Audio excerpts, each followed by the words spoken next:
I was convinced being a godly homemaker meant doing everything every day. This had me burnt out and frantic for years until I discovered what I call divide and conquer, the biblical secret that ended my exhaustion. Today, I'm revealing exactly how this works with 4 truths that can transform your home in days, plus the one scheduling mistake that kept me overwhelmed and the simple shift that finally brought me back to peace. Welcome back to habit 3 of 5 in our biblical homemaking series. I'm Danielle, mother of 6 children and homemaker for 12 years. If you're new here, I just want to welcome you. I'm so glad that you're here.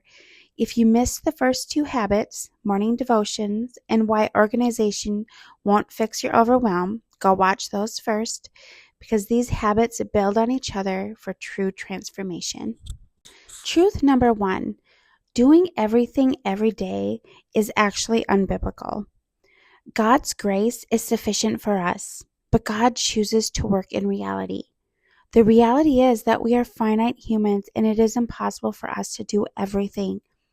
God's enormous amounts of grace was never meant to cover the impossible reality I used to set for myself. I always came up overwhelmed and wondering why God's grace wasn't enough for me. Looking back in hindsight now, God and reality were not connected, and that is what had me so confused. I first stumbled upon my divide and conquer method when I began homeschooling my oldest 2 children years ago. I tried to do every subject every day with them, like I saw all the other homeschool moms doing, and this was a recipe for disaster. That's when I had the idea to do one subject a day and focus on each child doing that one subject. For years, I homeschooled my older 3 children 3 times a week, following this method and focusing on reading, writing, and math, and it worked wonders for us. My children always scored higher than average, so I never changed this method. Truth number 2, God has a custom blueprint for your home. God's wisdom for how to run your home is unique to His blueprint for your home and family. It's also unique to your season. Back when I was trying to homeschool every subject every day, I was comparing my home to other homeschool moms. This is extremely unwise because other families may be in a completely different season. For me, it made sense to do 3 subjects 3 days a week because that's all my emotions could handle. But maybe another mother could do each subject every day and it totally worked for her. When you divide and conquer, it's according to your individuality and how God has fashioned and called you. I think of Proverbs 14:1 here. The wise woman builds her house, but a foolish one tears hers down with her own hands.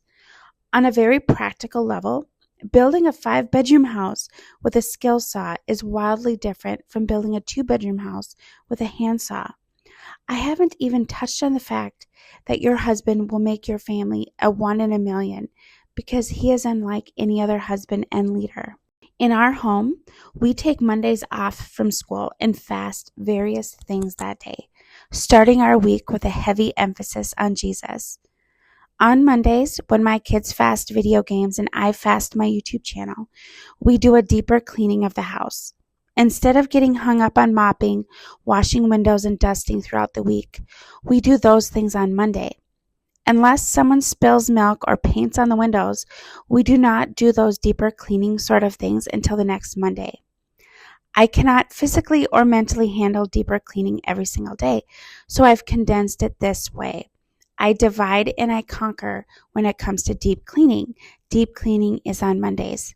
Speaking of starting your week with Jesus, if you're struggling to find that peaceful rhythm in your mornings, I created something special for you. It's my free 30-day devotional, From Chaos to Calm, that walks you through biblical principles for creating peaceful mornings that set the tone for your entire day. You can grab it in the description below. It's completely free and will transform how you start each day. Truth number 3. Even the Proverbs 31 woman divided and conquered. Can I share something that lifted a huge weight off my shoulders? Even the Proverbs 31 woman, that woman we measure ourselves against, didn't do everything. When we read that passage, it's easy to picture this superhuman woman who does it all. But the truth is, she didn't do it all. She's human. There's no way she could do it all every single day. She did the right things at the right time with wisdom. You don't have to do all the things she did in order to be considered a virtuous woman. You simply need to do what you have been called to, applying the same principles. Proverbs 31:15 says, "She provides food for her family and portions for her servant girls." She divided the work. She didn't carry every task on her shoulders. Verse 16 says, "She considers a field and buys it." She took time to think, plan, decide carefully, perhaps ask for outside perspective. She wasn't impulsive or rushed. After she decided, then she purchased the field. Verse 21 says, "When it snows, she has no fear because she prepared for the season ahead of time." Because she did so, she didn't live in reaction mode or chasing what needed to be done. She lived in rhythm with God's timing and had the wisdom to know when to start and what had to wait. The Proverbs 31 woman wasn't running around trying to do all things for all people. She discerned what needed to be done now and trusted God with what could wait for later. Surely she wasn't giving to the needy when she was preparing clothes for her family for the winter. It would have taken away from the task at hand because she was divided. Truth number 4, systems serve you. They don't save you. Even with all the systems in the world, all the color-coded charts, routines, and schedules, you are still only one person. And sister, that's not a flaw. That's by design. God didn't create you to do everything. He created you to walk in dependence on Him. Systems can be wonderful tools. Dividing and conquering really helped me get my life in order. But these systems are not our savior. They can help us steward our time, but they can't stretch our limits. Your limits aren't something to feel guilty about. They're a reminder that you were created by a perfect designer. Even God rested on the seventh day, modeling what wholeness looks like, not because He was tired, but because He was being an example for us. You were created in His image. He modeled rest, and so should you. Now, that simple shift that finally brought peace back to my days. Realizing my schedule doesn't need to look like every other person's schedule. The best way I can talk about our schedule not needing to look like every other mother is to talk about when I first started homeschooling my children. I was looking all around me and trying to be like every other homeschool mom. I didn't feel like I knew what I was doing. So I'm like, okay, I need to copy what everyone else is doing. But my family is different than your family. Your family is different than my family. Our systems, they may inspire us, but they might not work for our family. And that is just a grace that I had to accept. And when I accepted that and just embraced God's unique design for my family, I could just take a breath. It's like I felt like this weight just was taken off of my chest.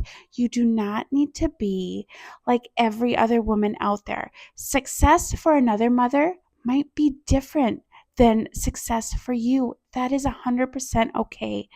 God created us all differently. Next week, I'm sharing the habit that finally set me free from striving to run a home all by myself and helped me actually enjoy my home and family without feeling lazy or selfish. It's the one habit most Christian women would agree with, but find very hard to implement. You do not want to miss it. And here's something exciting. After we complete this 5-part series in 2 weeks, I'll be opening doors to something I've been working on for months. A comprehensive mini course that takes everything we're covering in this series and goes 10 times deeper. This YouTube series is the why, but the mini course is the how. It's specifically designed for overwhelmed Christian homemakers who are ready to transform their homes from chaos to calm, using biblical principles. If this series is resonating with you, you're going to want to be subscribed because I will be sharing details in our final video. But just know this is going to be life-changing. Don't forget to grab that free devotional below, and I will see you next week for habit number 4.